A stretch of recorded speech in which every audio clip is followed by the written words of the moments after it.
Hashtag Fix the Country, a non-partisan and non-political civic movement by Ghanaian youth for Ghana. They say they are demanding a new society founded on justice. They say they are refusing to play by the rules of a political class that is so disinterested in the Ghana project. And they are asking for a reset in the direction and the assumptions that pervasive immorality thrives on in Ghana's body politic. So it's been protest after protest, a sustained campaign to challenge the political establishment and chart a new course for Ghana. Fixing the country requires resources. The school, the roads, the hospitals, the bridges, etc. Which involves what we say socio-economic development and social well-being of the citizens of a country. But hashtag Fix the Country has as many critics as it has supporters, if not more. There are questions about the group's goals, its philosophy, and alternative plan for Ghana. And so I've come to meet one of its lead conveners, a PhD candidate at Cambridge University in the UK, who is currently standing trial over a ridiculous charge of treason felony in Ghana. We'll talk about the group, and I'll challenge some of his views and approaches towards a shared development for Ghana. Oliver Mausi Barker-Vormawor is my guest.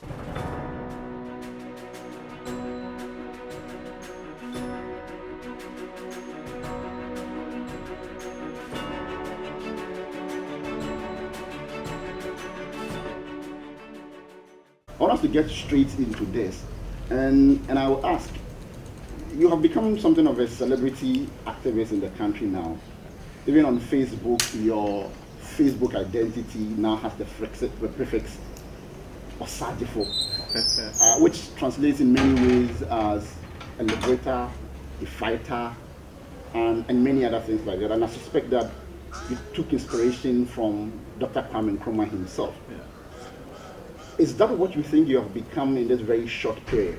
A liberator, a fighter for Ghana?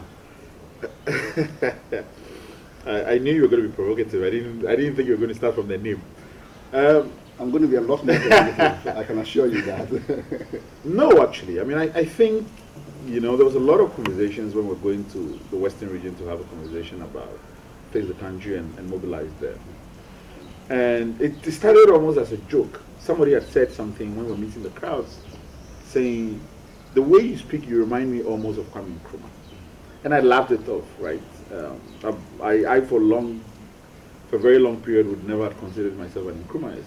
In fact, one of the reasons why I had difficulties in the CPP, when as a young man I had tried joining the CPP, I remember we went for a meeting, and where I was talking about how imagining a Ghana beyond, Nkrumahism. And sort of, he had to deal with a set of problems which might not necessarily be reflective of the kinds of questions that we need to ask our democracy today. And I remember the young people just standing up and shouting and singing Obi Kase, Odon Nkrumah, Odo CPP, no, Pen Nkrumah, or your Trufo. Meaning that essentially, if you say you are for the CPP and you are not a fanatic, I guess, of Nkrumah, then no, you have no place in the party. And so for a long time, I never really considered myself an Nkrumah. But I don't know. Now more and more, I kind of understand better now the kind of struggles they had to deal with. Because I feel like we are in a movement which is committed to liberation. And not just kind of reforming our democracy, but in fact freeing people. Because I do think that there's an immediate replacement of the colonial oppressor, where we have a political class that has assumed the same reigns. That we have to have a liberation mindset. Yeah, but if we're going to reform. That sounds a bit of what a narcissist would say, really. I mean, the same rhetoric about liberating people. Yeah. I mean, unless we accept that the independence movement were narcissists, and that narcissism is what brought us independent, then sure, then I'll accept the label. I do think that it's a project, and we should not only think of oppression when the person who is ruling you has a different skin color.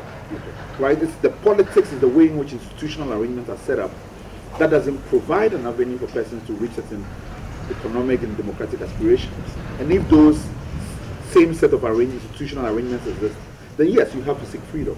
So that's how I see it. And in fact, in any event, I am fighting for my own freedom. So my narcissism is limited to me. But you ask the question if I see myself as a liberator, only to the extent of myself. I don't think I'm liberating anybody. right? Like the people who've talked about, there are people who've talked about the project of liberation has to be an individual thing. Yeah. And I'm hoping that in the ways in which I'm fighting for my own liberation, my own freedom, that it does inspire other people. Other people would also do that for themselves and begin to do that for themselves. Because I believe it has to take a critical mass of people to be able to do what we are doing. So that only to that extent. But I accepted that. And listen, I am a giant troll, right? Like I'm a very big troll. Yeah. And so I know that it was going to cause a lot of discomfort on social media and people were going to react to it in the way. And in fact, the first day in which I added Osajifo to my name, I wrote a post to it, something where along the lines of I'm waiting till they notice. Yeah. And those who did started laughing, like Felicity, you mentioned Felicity just came to write that you're such a giant troll. But that's exactly what it is. It's like, I know that it was going to create discomfort, and I did it nonetheless. I see. We're going to come back to you more and discuss your own politics and your own aspirations. But let's talk about Fix the Country. And now that you mentioned Felicity and Nelson, and I'm sure there are many other people who are part of the movement. So the question of what Fix the Country is and what it aspires for is a recurrent one. I've seen that you have attempted to address that time and again on Facebook. For some, they say it is, quote, too vague, confusing. Others say, quote, it's too noisy, too idealistic, and perhaps nothing different from, in substance, from what we have seen in the past with the other groups like Occupy Ghana, AFAG, and many others with similar causes. What do you say is the most pragmatic definition of what Fix the Country is and what its aspirations are? Fix the Country is absolutely confused, and that's the beauty of it, right? Like I think that we create ourselves, or we create these narrow boxes for ourselves. Whether it's like being on a plane and they're asking you, do you want fish or chicken? Why can't I have both? Right? Like it can be beautiful in its, in the ways in which its energy is dispersed, but also have a central core of persons who are thinking strategically of how we can move this and keep the energy together. It should not have to be one or the other. And I genuinely believe in that. But this is the thing. We're in a process where we're trying to open up a conversation to persons who have never been really engaged in a respectful manner before, apart from soliciting their votes. Yeah. And we are saying to them that you have a place in our democracy and you have a place in improving the substance of our democracy. Naturally, these are persons who having felt their voices valued in a particular way. They're going to speak and they're going to speak with vibrancy. Yeah. They're going to speak differently and the voices are going to be rich and sometimes even at cross purposes. Yeah. But we have to give ourselves the window to really understand the full breadth of what people have to say. I mean, I appreciate that bit of the uncertainty or confusion that exists in there. I've seen a very nice piece written on that. Because at the time when people were raising issues and all of that, I thought that in itself is a strength. Yeah. But also, I ask about the pragmatic definition because what you do also interacts with so many other people. Right. And for Fix the Country to be successful, they need all of those other people to also should appreciate whatever it is that they are doing. Listen, one of the things I do, and I have, for instance, and you mentioned it, spoken, and I encourage a lot of people to do this, spoken what Fix the Country means to me as an individual who's organizing and being a community mobilizer for Fix the Country on a daily basis. The organization itself has set for itself certain key goals. And in fact, it's in the process of finalizing a charter that states in even clearer terms what we have, I suppose, surmised or kind of analyzed on what different people are saying as to what the priorities for Fix the Country ought to be. And for me, I think that no democracy works if the people are going to be aloof and watching it from the sidelines. And I think Obama said it best when he said something about democracy is not self-expanding. Meaning that just because you call yourself democratic doesn't mean that the values and all the things that flow from it are going to just naturally flow. You have to work for it. You have to do what it takes to do that, right? There's a French expression that I like, which says, "Son forgeron qu'on devient forgeron," which means it's by blacksmithing that we become a blacksmith. So we can't be a democracy just because we said we're a democracy. We're actually doing what that entails. Yeah. So for me, I'm hoping that Fix the Country becomes a pathway, an avenue, a window, or whatever it is, for young people to collectivize our energies towards improving the substance of our democracy, principally holding leadership to account. And we said from the very beginning that it is not about a change in government, but a change in governance. And how do we secure that change in governance? Is by being active citizens. So it's a framework for artists. Yeah, but there's a difficulty there because, and again, I'm trying to understand, and on behalf of many other people, what the future looks like. Today, for instance, you made a post that alludes to, I mean, you list a couple of people that if you could have all of them come together, including a sort of people from the older generation who would be, say, a council of elders of a sort, an advisor group of a sort, that if you had all of them, the country could even win the presidency. In 10 years, yes. Yeah, if you say something like that, it suggests that political leadership is the ultimate end. Is that correct? So this is the thing. One of the things we're trying to do is to create a sense of belief beyond the status quo. And when I said, and I strategically, one of the things those who know me, that I'm very particular in the choice of words I use. So when I say fix the country could win the presidency, I understand that we are not a political party, we have not contested for elections, but the ideals of what fix the country entails can come into the political framework and be mainstream. So winning the presidency for me signifies a sense of translating all those values into how Ghana is governed. I don't think that we have a leadership that believes truly, beyond rhetoric, that leaders ought to be held to account. In that case, this would be the same people who ascribe to and belong to the dominant political parties who would take that position. Because if I understand you very well, you could have a member of the NPP or NDC. Yes. I mean, advancing the ideals of face the country. Absolutely. So and it's not face the country in the sense of a political party that will come to replace the duopoly that we are seeing with the NPP and NDC. That's not what we're looking at here. So this is the thing. I don't want to treat the NDC and NPP as so intertwined with our democracy that we can't imagine beyond that. I don't believe in that. I do think that one of the things we have failed to do is to provide genuine pathways for young people to come in and reform our democracy. The only ways in which they come into the process is through patronage, and they are headed into the kind of framework that reproduces the kind of politicians we have, and that's the biggest problem with the NDC and the MPP. They have been created, a much more vibrant and different ways in which to call people into this. And I'll give you an example. Since the country has been doing this, now we're almost a year now. In fact, we're getting into May, and we started in beginning of May, right? It's almost a year. And you have so much vibrant energy. And when you look at the political discourse of the persons who are thinking to go into leadership, run for the 2024 elections, there's barely any young person. There's no young women or young women. We are recycling the same things. The sort of energy that is driving this younger generation is not filtering into these parties because they have a set ways of bringing people into the process. The former MP, Okoboy, is just an appointed National Health Insurance Authority CEO. And Gabi Ochedakun, which some people, because of his level of influence in this government, refer to him as Prime Minister, made a post talking about how he is an example of why you need to be loyal and patient and toe the line. That is the only ways in which we envision for young people to get involved in reforming our democracy. And I don't think that's the way to go. But see, these ideas are very beautiful, and I'm particularly interested in the pragmatism. I mean, my friends know me to be how do we get from idea to very theoretical person. But so for instance, is Fix the Country still a leaderless movement, given all the things that you are saying, and why? So this is the thing. I believe honestly in the virtues of leaderless movements, but I don't subscribe to structureless movements. Okay, what's the difference? So the difference is that there's always a figurehead, which we build a core personality around that individual. And in fact, if you were to ask me about my vision for Ghanaian democracy, I would go for the Swiss model, where they have a college of presidents, people who does a rotating this thing. Because I don't believe in the coordinates we create around person. In fact, one of the biggest problems, and people talk about in Nkrumah, is this idea of a court figure, in which we were unable to know how to deal with. If you look at all those who led the independence generation, we ended up having Kenneth Kaunda, but here's Oliver, going directly into that same thing that you seem to be against. No, I completely am against it, and this is why the confusion as to whether or not I'm the brainchild or I'm the leader of the country comes from.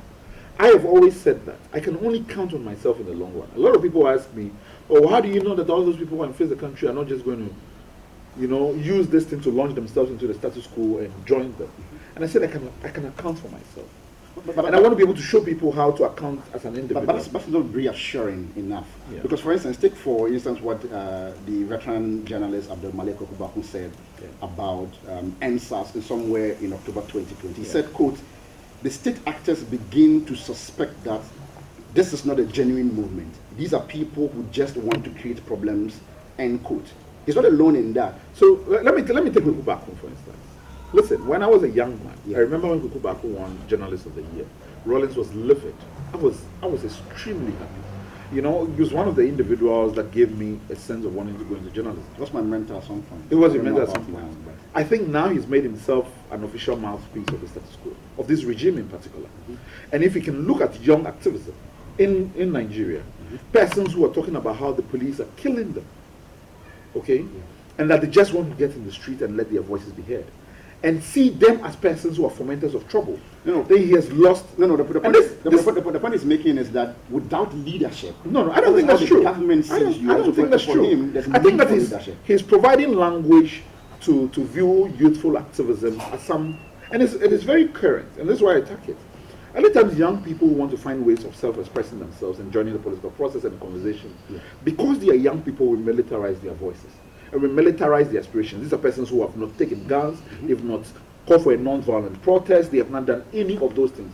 There's really no justification for persons who are campaigning against state violence should be viewed as persons who are bringing violence. There's really no basis for it. Let me see then if these other people would suffice for you as authorities, the sociologist Heather Godney, or even more importantly, the Stanford historian and civil rights scholar Clayborne, Carson, who's written extensively. His entire body of work is on Martin Luther King. He said this about the Black Lives movement, Black Lives Matter movement. He says, quote, there needs to be some kind of leadership stating objectives of the movement.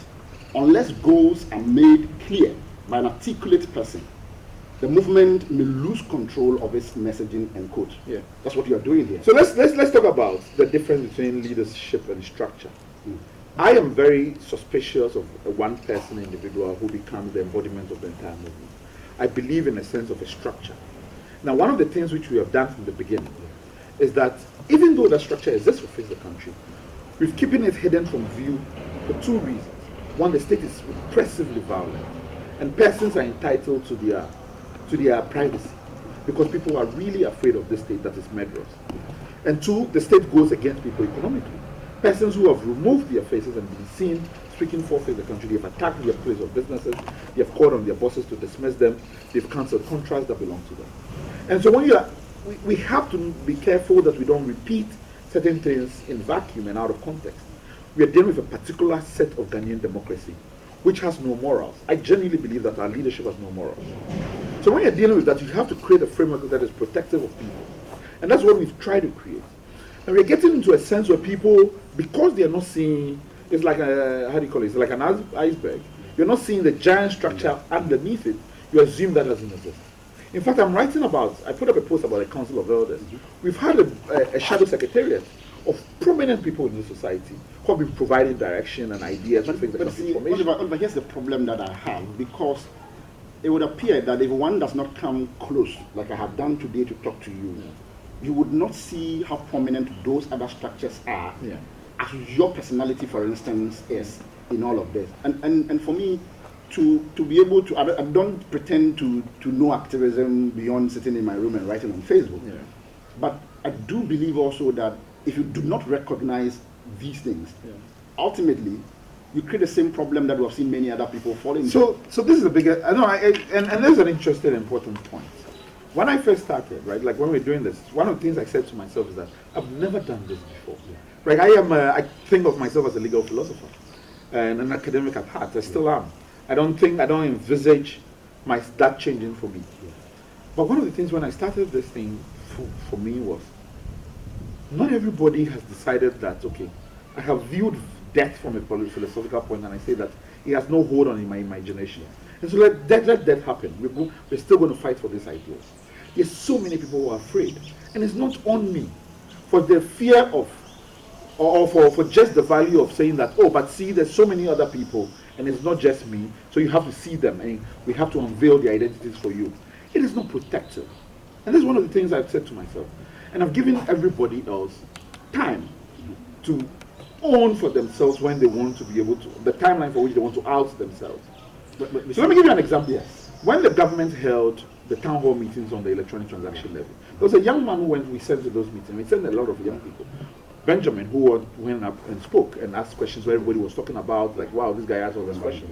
And within our own conversations, we are like, okay, we are not going to out him. We're not going to say anything. So he went on Facebook himself and identified himself as the person who was there. That's when I posted him that this person was the one who was speaking. But it would be unfair to say that Oliver is the only person who's been vocal. Right? There's Wiredu, there's Felicity. Well, there was Ernesto, there was Hardy at the point. I do not know also, for instance, how much patriarchy accounts for that. Yeah. Because for me, I would put perhaps even Felicity ahead of you. Absolutely. Or maybe at the same point. Because, I mean... No, absolutely. Yeah. I think Wiredu and Felicity and co have been well, at least I know extraordinarily even much more vocal than I have think been. I've seen Wiredu come out. Yes, absolutely. Yeah, but here's also another problem. So the patriarchy plays in perception, right? I believe so. And so, I believe so. And I understand that. Right? Like so many times, I didn't go to Felicity for this. Yeah, interview. like so many times I've been called for interviews, and I've suggested to the person that why not speak to this person instead. They said, oh no, we want to speak to you instead, and for which reason I've declined the interview. And it's a really constant framing point. For instance, we put together a list of almost 45 communicators, which we put out to media houses, right? And I put myself last, I put all the men last. And we started with all the female names. Media people will still jump all the female names from the top and still target only men. And when they do that, we'll call them back and say, but this person is available to speak. And so it's a constant struggle in trying to refocus energies and attention onto the female voices in the we'll talk about the media later, but of course I can also appreciate why there's so much attention on you, and for me particularly, it's also because of your ordeal very recently with the detention, among other things. But now that you talk about media, let me bring your attention to a couple of people who are also a part of Fix the Country. Yeah. And I'm raising this because you don't seem to like this idea that there must be a leader who would determine how things are done. And so because of that, we have an assembly of problematic individuals, I will call them, especially of the influence peddling kind, like Captain Smart or Ketetia Frifa, and by extension somebody like A+.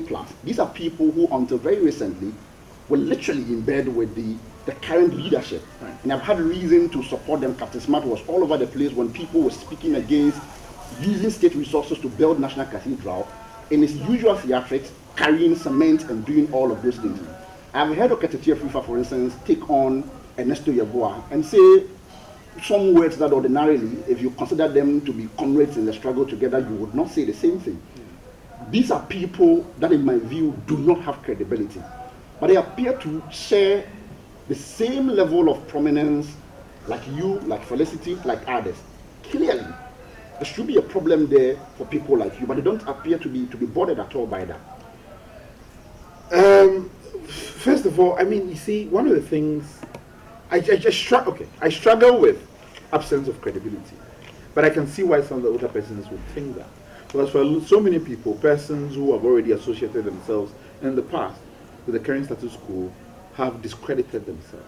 Not exactly. And it's by their conduct and not because they have associated. No, I can see. I mean, if you to stretch it, I think for so many people, there's always a fission for, is this person of a particular, have associated with. And this conversation comes up in respect of myself, where I know that, certain government communicators are always telling people that I was a presidential staffer, and we're talking about this for like years, and so many times people come onto my thing and said, "Are you a presidential staffer?" I mean, that's obvious disinformation. So I'm not interested in that. But these people, their conduct is very, very clear. But let me address this question.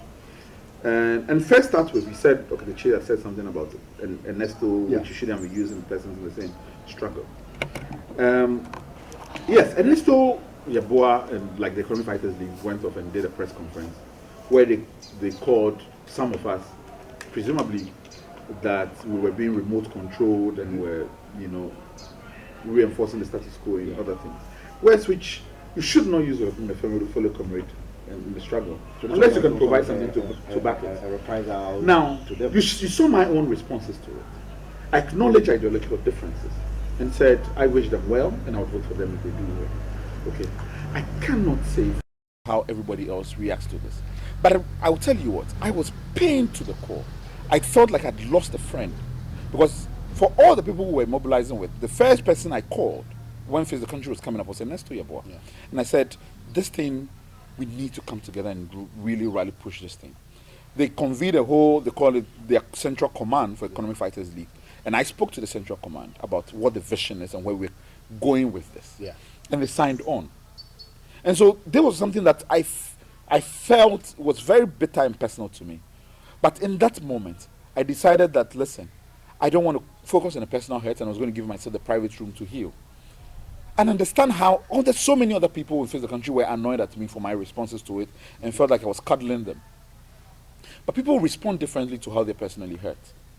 And I cannot take that away from them. I would disagree with him, and I told Dr. Chief, for instance, that I disagree with even him speaking to this in the way he did.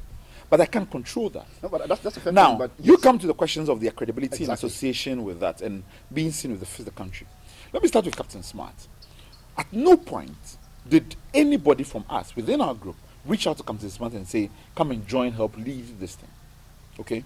For like more than 14 days continuous towards the Face the Country demonstration, Captain Smart said, and said later to me, that he looked at the whole media landscape and realized that nobody was talking about this consistently and the fact that we're doing this demonstration. And so for those 2 weeks, he dedicated every day of the show to give publicity to Face the Country's march. And for which reason people ascribe leadership to him, because he has a huge following. Whether you believe he has credibility or not, he has a huge following. Now when he did that, some people assumed then that he had come into Face the Country leadership because of the structure of Face the Country. Yes, because of the idea of since the first demonstration, anybody at all with since power the first demonstration, can seize it. Since the first demonstration, have you seen Captain Smart involved in anything Face the Country is doing? But you won't see it. Yeah, but he doesn't but even have one of to. the things you cannot control. He doesn't even have to, because for now, what he has done, it's just like a stream. No, it's not necessarily. I mean, it's a formless institution. No. So anybody, and for me, that is why I take the advice of the Stanford historian and civil rights scholar Clayborne, Carson, very seriously. Yeah. That because of that nature, you cannot then control who takes advantage of that. Yeah. No, and so that's ideological point I want you to address. I agree with you on this. One of the things which, for me, thinking about this, I've always wondered that what is the best protective way in the beginning of Face the Country, what best protects it? Yeah. You can have a process of a person who's a quote-unquote leader, or these are the 3 leaders of Face the Country. And these persons might become persons who completely, by something they will do, conduct words they will say, destroy the movement. Okay, because they've put themselves into a situation that loses credibility. But it's also a possibility that this has protected Face the Country, the lack of leadership, the commitment to the lack of a leader, from persons who want to hijack. Because as much as they come and hit, they realize that no, you're not infighting yourself and using your own influence that already exists. That a lot of us didn't have that kind of media influence, don't have that kind of money. There's a worthy risk, really. You see? There's a worthy risk. Right, so you have a situation where those persons cannot hijack the movement and then project themselves as leaders. Because there's some core... But it can be a distraction also. You see, that's the thing about movements like this. Yeah. We run that risk. But I'll tell you something that's going to happen. We're in the process of redefining the charter, as I'm saying. And we are putting in place a central plan committee, which is going to have a person which we are calling Administrator General. Mm-hmm. And I like the idea of administrator, who is going to hold the position as an administrator. Yeah. Well, we are trying to create a balance between this sense of we do want to see a leader, but we also are anxious of a person who builds a core personality around themselves.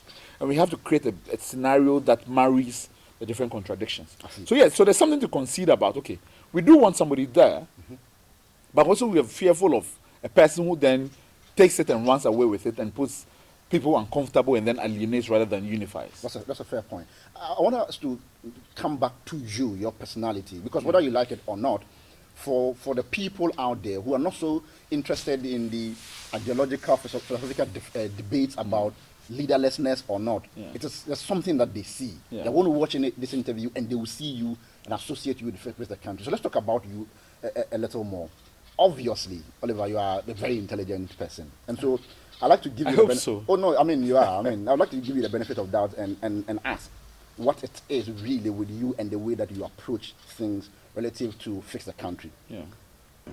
Is it naivety or purposeful callousness? I say this because of the very obvious statement that has put you into trouble. Yeah. You said at some point, quote, for the benefit of those who are not aware, that if this e-levy passes after this cake bullshit, I'll do the coup myself, useless army, and quote. That's what you said. Yeah.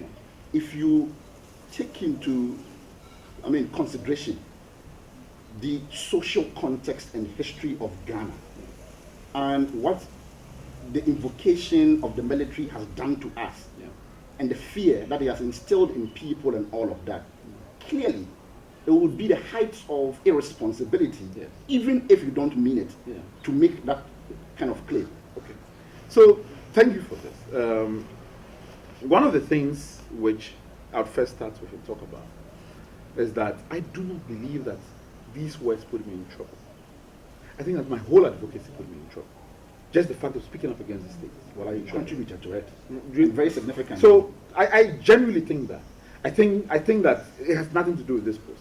And I'll say why. From the very beginning, with that disposed, they would find so many ways. Like last time I wrote something about how whether the government charges me with treason, you also know that. bigamy, or what else did I say? Well, I'm sure for you, the very day that you said this, so now let me get down to this. From the very beginning of our advocacy, the very first week, we're only on Twitter. The Minister of Interior was in Parliament saying that terrorists had hijacked the country. Terrorists, he said. And these are things which people have left slide. But the invocation of the language of terrorism, for persons who are only saying that fix our country, these are bad roads, these are this thing, is a really, really serious thing to say. It was where the project of trying to militarize the country started from. We had government appointees who had gone on and said that the country was operating with a coup d'etat mindset. The Deputy Minister of Finance, John Kuma, said those words. Okay, that we were operating with a coup d'etat mindset. We were just on Twitter, young people using their phones and just talking about their country. So that's where it already stands. And the then first demonstration, you handed we get there. Hold on, using the word. Hold on. We get to the first demonstration, and I say that listen, in the history of this country, the only way in which a bleak leadership has fallen is when the military has come in. But the young people of this democracy, we are not going to cause the fall of the Fourth Republic through military adventurism. We're going to use our voices to reform our democracy. The National Youth Organizer of the NPP, okay, who is on several boards, called for the national security to arrest him. You had persons, government appointees, the Ghana gas person, going to the police and making a formal complaint against me. There's nothing about my advocacy, whether you're using coddling language, whether you're trying to do different, which has not invited the state to use the threat of arrest for you. So I've always known that on the back of my mind that the government was always looking for but you know the law. Now, also. the language of the coup, because the word coup has always been used in association with the country, I decided that I was going to own the language and co-opt the meaning of coup. And so we started talking about status quo. And that we had even at the point contemplated incorporating the company, a body, a charity called Status Quo. Because we're saying that this is a coup of the status quo. And the language of coup means change. In fact, it has so many different meanings. But we decided to purposely disarm the word as far as they were using it. And this is the project I was committed to. I've used the word coup like so many times. But it's also within that process. I have come to understand that there's nothing we have said about our status quo that they care about. Like all our complaints about democratic reforms, they seem only to be concerned about the latch to power. Yes. But I am not going to play that language. Isn't that why, mindful of the context that we are in, you would do better. So this is the thing. To also not make things very easy for them, because as you know, the government obviously, as you have said, elements in the government would want you arrested, perhaps long time ago. Yes. But again, we operate with law, and so they were not finding the avenue. Is it very prudent to provide them with that? And let me tell you what, former Attorney General Obeda Samoa, former Attorney General Martin Amido have both come out and said that there's nothing criminal about what I said. And as a person, as a lawyer, there's nothing criminal about what I said. Now you can disagree with me. If this is a true democracy, we can say that the language you use is suggestive of something else. It's not committed a crime, but I disagree with it. Yes. If this was a true democracy, and I am open to disagreement, I am open to it. So I am not going to accept. I'm not going to accept. How do you call it? That the statement a democracy of a substandard democracy. Knowing that there's nothing criminal in my conduct, I'm not going to say that. Well, it's going to make the people jump and grab me, and so I won't do it. That's not a democracy I will accept. That's a fair point, but that's not the only thing that you have said. That I said a useless army. I genuinely, and I've defended it, genuinely believe that the Ghana Armed Forces is a useless army. And I say this in absolute belief. And I've said why. One, the Ghana Armed Forces, when it's on peacekeeping mission abroad, it has tremendous goodwill. People believe it to be doing good. Yeah. And I've asked the question why in our democracy, we never see the humane face of our army, but only its violent side. We've seen them in the streets shooting at young people in Nigeria and killing people. Nice to people outside, but not here. But not here. And that for me is problematic of a democratic culture. People in this country absolutely fear the army. That's a useless army. They're not a pillar of our democracy. But you see, and it must reform of itself. Challenge. Now the fact that the military holds guns does not mean that in a democracy we must create a taboo around an institution. I don't believe in that. If there's a vision of the next Ghana, then we don't want to part of it. Challenge here. And for me, context is always very important. Yeah. So even very recently, you have made other allusions to what is happening in Malawi, yes, where your namesake Oliver yes. is also leading some sort of a campaign, and the military intervene to an extent to say that the government must be cautious how they deal with them. The police should not even attempt to brutalize them and all of that. And by that post that you make, you seem to be drawing some parallels and perhaps even hoping that in Ghana, our military could do that. That in itself is a militarization of our democracy, because if at every point in time you think that if the civilian end of things misbehave, it is violence. The people that we don't respect and believe that they are very good must be the ones to come and restore anything. Let me provide a very counter-intuitive. Let me tell you what, not exactly, but let me tell you what. My father in 1989 was one of the people who responded to the call about how we needed to try democracy at the local level by starting first with assembly election. My father responded to the call and became one of the first assemblymen for my village. And he wrote to the castle, that's the seat of government there, asking for electricity for our community and roads. They sent 150 military persons to our village to come and arrest him. He wasn't there when they came, but he was subsequently summoned to counsel about that. Nobody understands the bitter ways in which our military has dealt with us better than I. I have seen the ways in which they're completely indisciplined. I have zero forwardness for them. I think that they must reform themselves to better protect our democracy. And I say why. Our military was invited into parliament by this government when the vote was going against them. That's military adventurism that I do not support. I've been one of the persons who are calling for accountability for that. And one of the persons who are continuing to this day calling for accountability for the military that kills people in Nigeria. Now, when I'm envisioning that they are not persons who do not exist in a democracy. They must have a role to play in the democracy. And the role that they have to play in the democracy is to be protective of the democracy. Not by cutting somebody out, by saying that if you give us an unlawful order to shoot on civilians, we are not going to do it. That is a democratic institution as far as I am concerned. And even in international law, you have the right to disobey an unlawful order. An order that tells you to shoot armed civilians is unlawful. So this is the role I envisioned for them. And when I was invoking the Malawi example, I was talking about how they had said that we're not looking to overthrow the government. But we do not think that. We're not countenance any abuse of people's rights. Who exercise their democratic rights. This is not about military coming in and governing us. I think that they've been horrible in governing us, and I envisage no role for them in the future of this country. But the role in which I think they must play is must understand that they are part of a democracy now, and that they must join us in retiring violence. And you need them to be watchdogs. Yeah, I need them to be a democratic player. You said this at some point, that quote, and this was on the day that you were getting ready to address the public, a month after your release from detention. You said, quote, at 12 p.m. today, I'll make a post revealing for the first time details about a security meeting that was held at a safe house in Accra between myself and two lawyers, the Minister of National Security, the Minister of Finance, and a general of the Armed Forces. The meeting took place in May 2021. This was way before your arrest. Yes. The details of this you had never put out there. Yes. Moments after that, you made another post to say that based on, advised by lawyers and others, you would not disclose that information, and for that matter, that was not going to be part of your address. Yeah.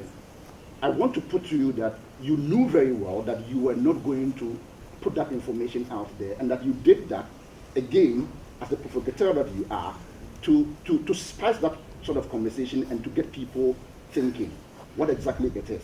You know, I wish I was that cunning, but it's an interesting view. I wish I was that cunning. I genuinely came to a point where I felt that I needed to have that conversation with Daniel. It took you almost a year to decide yes. that. And the reason why I did that, listen, I'm a trained diplomat for this country. I understand that you have to have back channeling. Okay, and I opened myself to that conversation when we had that conversation.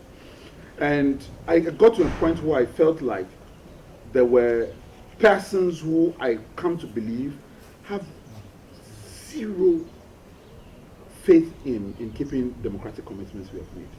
Okay. And I've struggled with whether or not to talk about this publicly for a very long time. And it got to a point where I felt like I was going to talk about it. And I genuinely meant to talk about it and write about it. Now, I've had several other people within the national security establishment, the persons in the diplomatic service, lawyers and other persons, call me persons. Some persons were privy to this. Yeah. And the fear is that it could lead the country to a bigger crisis. Okay. See, listen. No, this is their fear. I don't genuinely believe that. But I'm a person who listens. And I decided to listen to them. And decided not to talk about it. And it pains me that I've made that choice. Yeah, and I'm worried because it pains me to have made that choice. That's a scary thing for me because, yes, in principle, it is the same as the very many other situations that we have people in positions of power. Because of their proximity to power, they are able to take some decisions on behalf of everybody. I agree with you. You have been in a meeting and have heard something that you thought at some point. The meeting was, and I'll tell you what, the meeting was called. It wasn't even that I was in the meeting and I heard something, but that I was invited into the country. Yes. For that meeting. And I flew in on my own dime. But in what capacity? It's in the capacity of the work that you have been doing as an activist. That's the case. Now you're presuming. I don't know why you're presuming, but I'm not going to talk about that. But that's the thing. But I'm interested in the capacity in which you are But let me say this. For me, and it's important that I say this, that I genuinely believe that the public has a right to do. I genuinely believe that, and I'm not shying away from that. I've come to a point where I think that there is zero protection for activists. Like, we even take example when I was arrested. The very few people who spoke up. Yeah. And I've genuinely, it's almost laughable to me when I see a civil society calling on people to be active citizens, knowing very well that there's zero protections for these persons. Because everybody would act as a chicken, everybody would try to be differential, everybody would try to use language, this, that. And I genuinely think, yeah, there are people who, or close proximity family, who think that if I speak about this publicly, I was going to be killed. And it must be that bad. And let's not play it up. I didn't even think you were going to bring it up. Actually. Yeah, no, I'm not interested in the facts of it. Yeah, but just this is the thing. I genuinely think that there's going to be a point in my life where I'll talk about it. I genuinely think that, and I make this as a promise that I'm going to talk about this at some point. Now I'm not. I decided then that I was not going to talk about it. In fact, if I remember my post where I said I was not going to talk about it now, something like that. But we get there, and I think that hopefully we build a society where our worldview and the Ghanaian democracy is of its resilience that persons who do not have this country at heart do not win. Now I'm just worried that now that you say eventually you're going to talk about it at some point, it would mean that the radar is going to continue to be on you. You're going to have a sniper. Yeah. Well, there were snipers when I was being taken to court. Actually, you. If you're actually going to say it at some point. If it's going to be tomorrow, I am going to say that if that's the reason for persons who do not have this country at heart or this democracy at heart to kill me, that's their decision to make. But I am going to talk about it because I think that our democracy has a right to be. Finally, on this, I want to know in what capacity you were invited to that meeting. You have to ask those who invited me.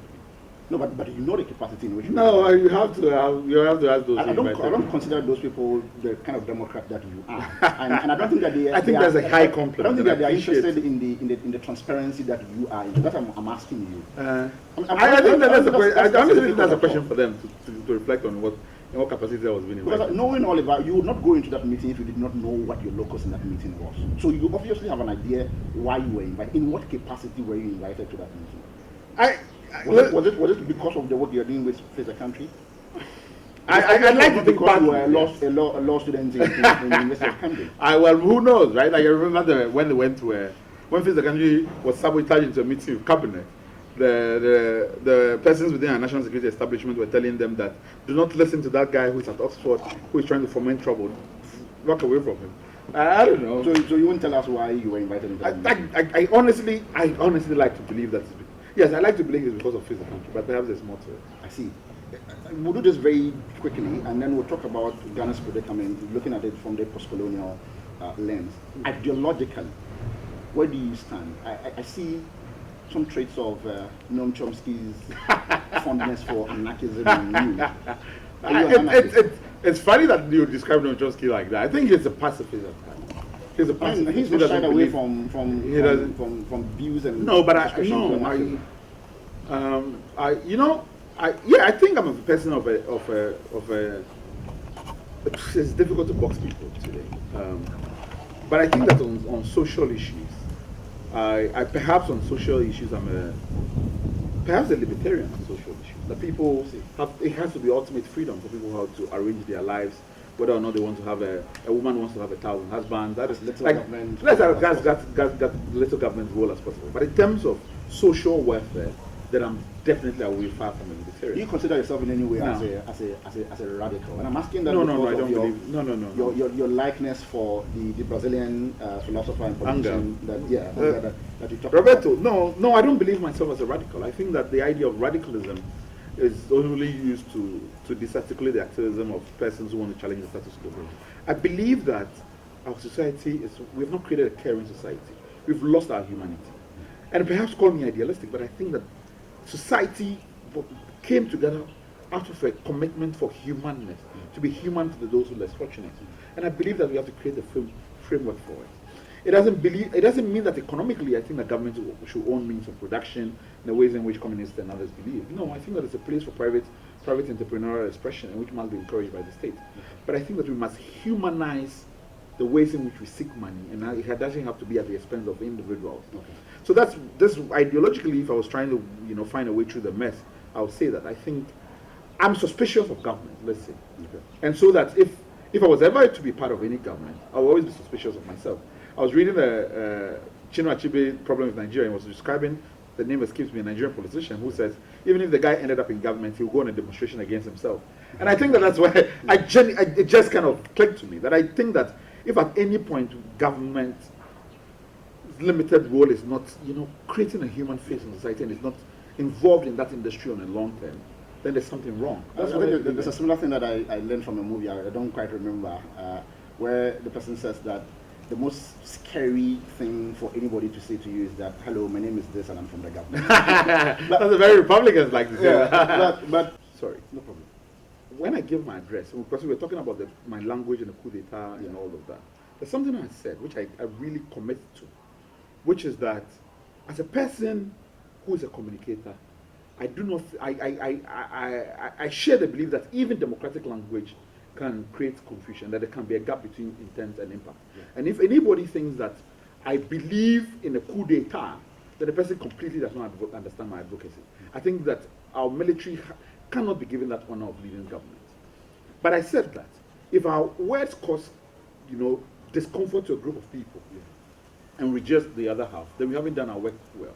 We must be willing to open ourselves to learn. We must choose words that unify us.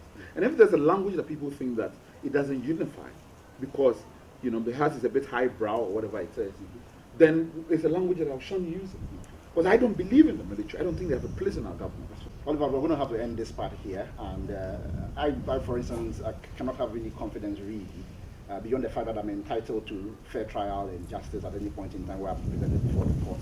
If there are people who cannot even imagine themselves with others wearing smock or kente cloth to I know we need to cut this, but you just reminded me something. You remember when the Achimota students, the Rastafarian kid, and after he won in the High Court, a case in which I collaborated on, that they were appealing to the Court of Appeal and taken it to the Supreme Court, and I said, how can a natural hair person win in a court full of wigs? I mean, like that's a fair point to make, really. But in the second part of our conversation with Oliver, we'll talk about the call for a new constitution, human rights and prosperity in Ghana.